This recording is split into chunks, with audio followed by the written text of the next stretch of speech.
Can you really identify a selected card without even looking at it, just by the fingerprints left on it? This will stun. This is CoachTrick. By the end of this effect, your audience will think you're part magician, part detective. This is a super clever, self-working miracle that uses a shuffled deck, and yet somehow a single chosen card leaves an impossible trace.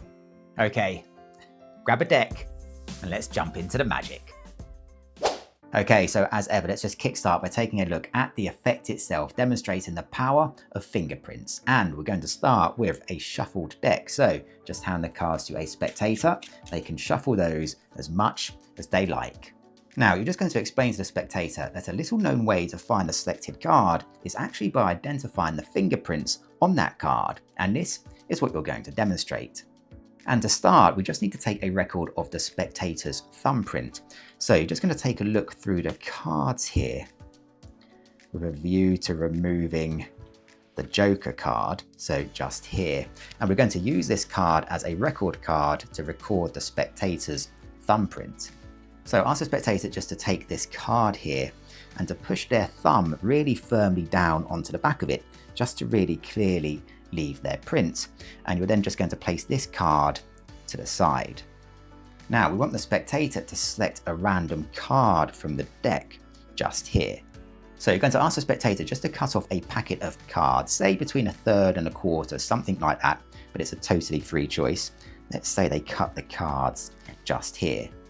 Ask the spectator now just to take their cut packet and to give these cards a shuffle, and they can shuffle these cards as much as they like. Now, you're going to turn away so you can't see anything, and you're now going to ask the spectator to take the top card of their pack just here and to remember this as their selected card. So here we can see the 2 of spades. And you're now just going to ask them to place their thumbprint onto the face of this card just by pressing down like so, and also onto the back of the card just by pressing down like so. Then to take their selected card and place it back on top of their pack. We now want them to lose their card. So you're now going to ask the spectator just to cut another pack of cards from the deck over here, anywhere that they like, and just place these on top of their pack here. They can then take the rest of the deck and just place this to the side. At this point, you can now turn back around towards the cards. Now, you can emphasize to the spectator that they've selected a totally random card. They've even shuffled and cut the pack themselves. There's absolutely no way that you could know the identity or the position of that selected card. However, you can explain that you're now going to try to find that card just by the thumbprint that they've left on that card. So you're just going to take the pack here with a view to examining the cards, starting with the faces. So just looking through the cards like so, you're just going to be looking for their thumbprint, using the record card on the side as a reference.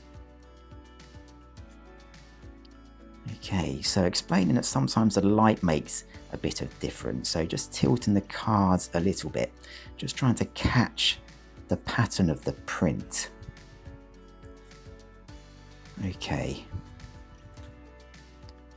Okay, so once you've looked through the faces, you can explain that now you just need to examine the backs of the cards.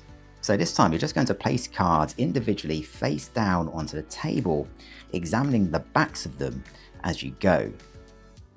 Again, just looking for evidence of their thumbprint, using the reference card on the side for comparison. So I'm not seeing anything just there, and again explaining sometimes the light can make a difference. So let's see. Okay, actually I think possibly just here. I can see something just here on this card. So you can take just this one single card and place it to the side. Emphasizing again with the spectator that their randomly selected card was freely lost in the pack for the very first time. Now you can ask them to name their selected card. Of course, in this instance, it was the 2 of spades. And now you can reveal that this card here, identified solely by the thumbprints left on the card, just happens to be the 2 of spades. Now, some people might say that's just down to luck, but to prove it isn't, we can demonstrate it again, and this time under even more impossible conditions. So hand the pack here to the spectator and just ask them to shuffle these cards, and they really can shuffle the cards as much as they like. Once they're happy the cards really are mixed, ask them just to take the top card of the pack and to remember this as their selected card. So here we can see the 6 of diamonds, and once they've remembered that, just to place this back on top of the pack. Now, in order to ensure that card is lost, just ask the spectator to take the leftover cards on the side here from earlier on and to give these a shuffle. Again, they can shuffle these as much as they like, and then to take this pack and place it on top of the others just here. With that done, you can now just take the deck. And once again, you can just emphasize for the spectator that they've selected a totally random card, which is now lost in the deck. They've even shuffled the cards themselves. You'll now explain that you're going to try to find their card, once again, just by looking for the thumbprint they've left on the card when handling it. This time though, you won't even look at the faces of the cards, you'll only look at the backs. So once again, just looking at the backs of the cards like so. Looking for the thumbprint they've left on the card. Comparing it to your reference card on the side. Again, the light can make a difference, so tilting the cards can sometimes help. Let's see, nothing here I don't think. Okay, now hold on, there's something here I think on this card. Just here, so I'm going to place this card to the side. Again, emphasizing with the spectator that they selected a totally random card which they lost in the deck themselves, and this time you haven't even seen the cards. For the very first time now, you can ask them to name their selected card. Of course, in this instance, it was the 6 of diamonds, and now you can reveal that this card right here, again found solely from the thumbprints left on the card, just happens to be the 6 of diamonds. A remarkable display of thumbprint detection that's also super easy to perform, so stick around because now I will show you exactly how it works. Okay, so let's take a look at the secret to this effect. To perform this effect, you simply just need to note and remember the 20th card in the deck. Now you can prepare and remember this before you perform, or if you'd like the spectator to shuffle the deck first like I did in the demonstration, you can always just look through the deck in order to find and remove the joker. And you can remove this card saying it's going to act as your record card. And during the act of finding and removing that card, you're just going to secretly count to the 20th card in the deck and remember this as your key card. So here we can see the King of Hearts. With the record card here, you can just ask the spectator to place their thumbprint onto the back of this card and then just place the card to the side. Now you're going to ask the spectator to cut a pack of cards from the deck. Now this mustn't be any more than 19 cards, so you're just going to guide them to cut a small pack, say around a quarter or so. So let's say they cut the cards just here. Ask the spectator to take their cut packet and just to give the cards a shuffle. Then ask them to take the top card of their pack and to remember this as their selected card. So here we can see the 8 of Hearts. Ask them then to take their card and just to place their thumbprint onto the face of the card and also onto the back of the card. Then to take their card and just place it back on top of the pack. Now ask the spectator to cut another pack of cards from the deck anywhere that they like and to place this pack on top of their card in order to lose it. They can then take the remainder of the deck here and place this to the side. You can then take the pack here. Now, as an extra convincer at this point, if you like, you can perform a false cut or a false shuffle. You're now going to take the pack and look through the cards, starting with the faces of the cards. Now, as you pretend to examine the cards, you're silently just going to count the cards, starting with the face card here until you get to your key card. In this instance, remember, the King of Hearts. So just as follows, 1, 2, 3, 4, 5, 21, 22, 23, 24. Now there's a King of Hearts, my key card, so I'm going to stop counting here and remember the number 24 as my first number. With the number 24 noted, I'm now going to start counting again, starting with my key card here, the King of Hearts, until I reach the end of the deck. So as follows: 1, 2, 3, 4, 5, 6, 7, 8, 9. Now I'm going to remember the number 9 as my key number. You're now just going to add those two numbers together to determine how many cards are in this pack.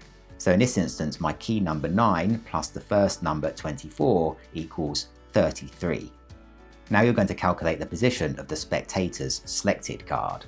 Firstly, you're going to take your key number, so in this instance 9, and subtract it from 20. So 20 minus 9 equals 11. I now know the spectator's selected card is the 11th from the bottom of this pack. With that known, you can now calculate its position from the top of the pack. If this pack has 33 cards and the selected card is the 11th card from the bottom, that means that card must have 22 cards above it, as 33 minus 11 equals 22. And as such, you know the spectator's selected card is the 23rd card from the top. Now all you need to do in pretending to examine the backs of the cards is just deal down to the selected card, in this instance the 23rd card. 1, 2, 3, 4, 21, 22, 23, placing the final card to the side. You can now ask the spectator to name the selected card, and you can reveal that is indeed this card right here, in this instance the 8 of Hearts. Now for the second selection, ask the spectator just to take their card here and add it back to the pack. Ask the spectator then to take this pack and just to shuffle the cards as much as they like. Once they're happy, ask them just to take the top card and to remember this as their selected card. So here we can see the 6 of Clubs, and then just to take this card and place it back on top of the pack. Ask the spectator now to take the remaining cards that they placed to the side over here earlier on, and just to give these a shuffle. Now for the final piece of simple maths. You already know your main pack over here has 33 cards. So you can now calculate how many cards are in this pack here by subtracting this total 33 from 52. So 52 minus 33 is 19. I know that's the number of cards in this pack. You're now going to ask the spectator to take this pack and to place it on top of their second selection. Now in this instance, as they do this, they're going to be placing 19 cards on top of their selected card, which means their selected card is now the 20th card overall. You can now take the deck, and again, if you like at this point as an extra convincer, you can just perform a full shuffle or a false cut of your choice. Now you're just going to pretend to examine the backs of the cards as you count down to the spectator's card. Now in this instance, we know that to be the 20th card. So in any way that you like, 1, 2, 3, 4, 18, 19, 20. And you're going to place this card onto the table. And finally, just ask the spectator to name their second selection. And now you can reveal that just happens to be this card right here. In this instance, the 6 of Clubs. Now this trick involves a little bit of counting, but I promise with just a little bit of practice, you'll be performing a surefire miracle. Remember, magic isn't just a trick. It's about cultivating the confidence to captivate, which empowers you in all you do. So if you're ready to cultivate even more confidence, then hit subscribe and let's keep the magic flowing. Thanks for watching, and I'll see you in the next tutorial.